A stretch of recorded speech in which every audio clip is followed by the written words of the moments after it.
a news event concerning Christopher Columbus on Columbus Day, also observed as Indigenous Peoples Day. The Italian explorer arrived in the Americas around this time in 1492. But just as there's controversy in America about the well-known navigator's actions and legacy, there's controversy abroad over who exactly Columbus was. Some historians don't think he was originally from Genoa, Italy, a long-accepted belief. Some argue he could have been Basque or Portuguese or possibly a Sephardic Jew. So is there any evidence? There are bone fragments. After the explorer died in Spain, people eventually fulfilled his wish to be buried on the Caribbean island of Hispaniola. That happened in 1542. 2.5 centuries later, his remains, or at least some of them, were believed to have been moved to Cuba and then back to Spain in the late 1800s. With samples of bone that had been buried in Sevilla, Spain, researchers compared them to DNA evidence from some of Columbus's known family members and descendants, and they said the remains in Spain did indeed belong to the explorer.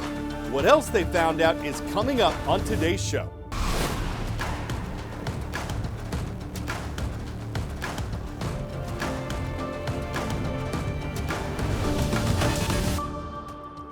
Thank you for starting off a new week with us. This is The World from A to Z with me. I'm Carl Azuz. Grateful to see you this Monday.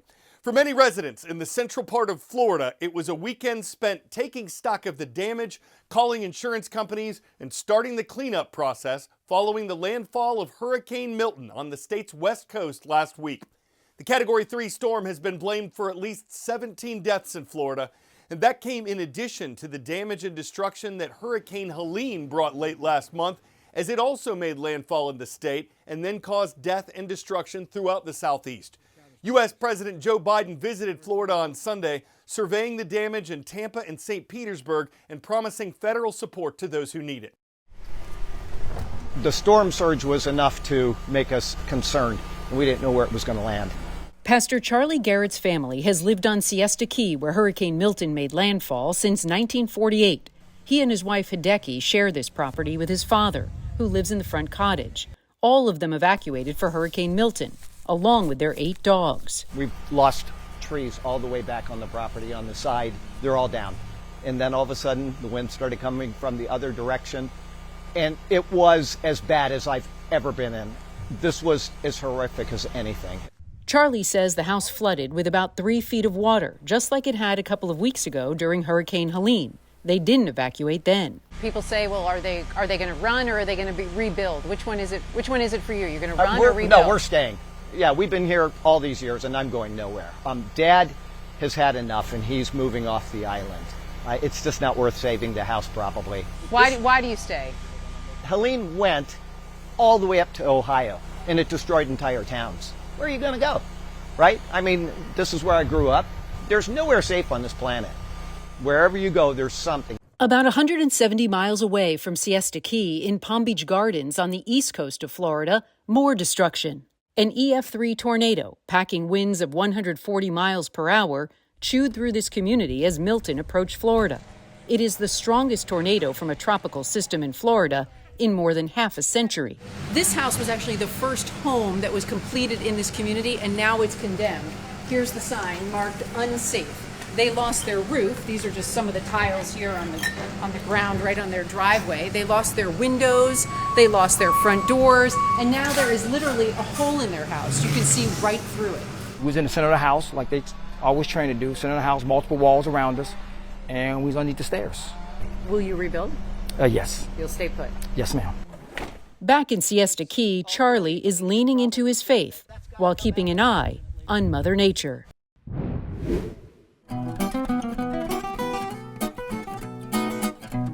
On this date in world history. October 14th, 1962. American U-2 spy planes flying over Cuba photographed a missile on a launch pad. It had come from the Soviet Union, an ally of Cuba and enemy of the U.S. during the Cold War, and the sighting sparked the Cuban Missile Crisis that lasted almost a month and nearly led to outright war between the Americans and the Soviets. This was the date in 1964 when U.S. civil rights leader Dr. Martin Luther King Jr. won the Nobel Peace Prize.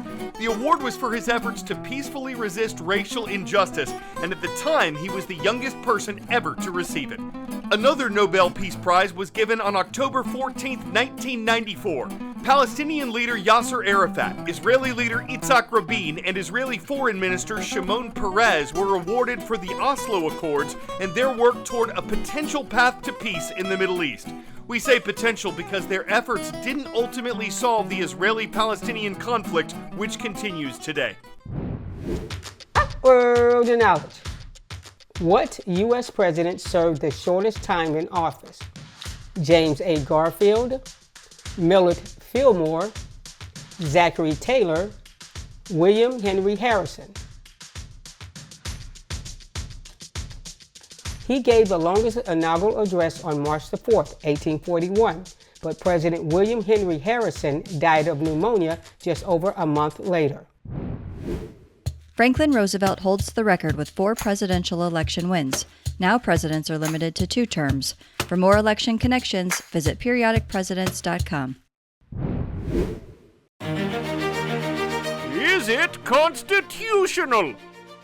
It's the 22nd Amendment that limits a president from being elected more than twice. True or false? Totally true. Since the 22nd Amendment was ratified in 1951, it's limited a president to being elected only twice, and once if the candidate has served out more than 2 years of another elected president's term. Just over 3 weeks from Election Day in America, the latest polls from major media and survey organizations indicate the race is very close between Republican presidential nominee Donald Trump and Democratic presidential nominee Kamala Harris. NBC News recently found the 2 candidates tied, each with 48% support. Several other polls have given Vice President Harris a lead by 2 or 3 percentage points. But even some of those, in addition to ones that favor former President Trump, are within the margin of error. Election Day is set for November 5th, but early voting has begun in several states.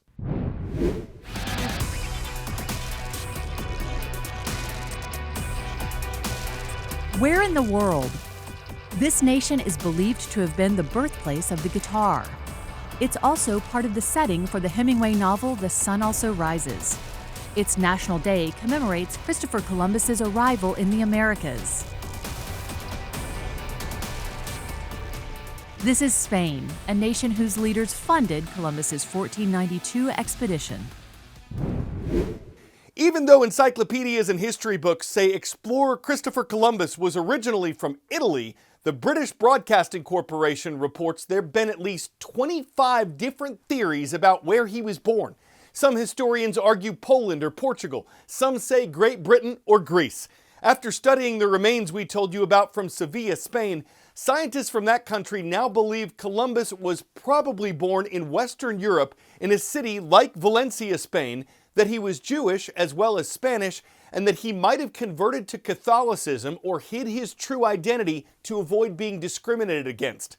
No one today knows Columbus's birthplace for certain, but the new genetic study, whose results were announced on Spain's National Day, give experts new data to debate and discuss.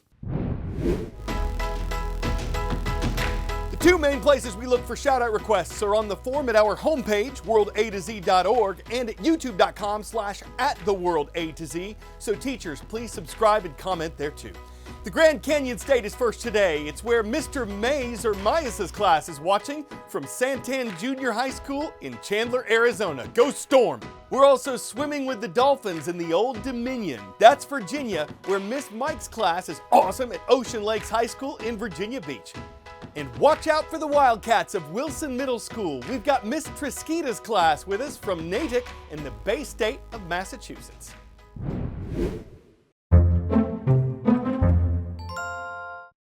Maybe, just maybe, humans shouldn't have all the fun when it comes to loving or hating Crocs. The clogs that made the footwear company famous, or infamous, depending on how you look at them, has decided pets should step into our shoes once in a while, so it's introduced Crocs for dogs, and matching ones for their owners. It's not a trick-or-treat prank, though critics might call it scary. The company says, quote, "No, we're serious, guys," and that the new shoes glow in the bark. They'll be going on sale next week for $50 well, not really a pair, $50 for 4 of them. might not sit well with everyone, and it does beg a lot of questions. Do they come in a doggy bag? Will they fit through the cloggy door? Is it a good step for fashion? Will they help with agility? Will they help dogs heal? Will people foot the bill? Does the idea have legs? Will it wind up in defeat? And will both species run with it, or at least go for a walk? Guess when it comes to dog shoes, there are endless possibilities. I'm Carl Azuz, keeping it heel on the world from A to Z. We'll go for another ride tomorrow.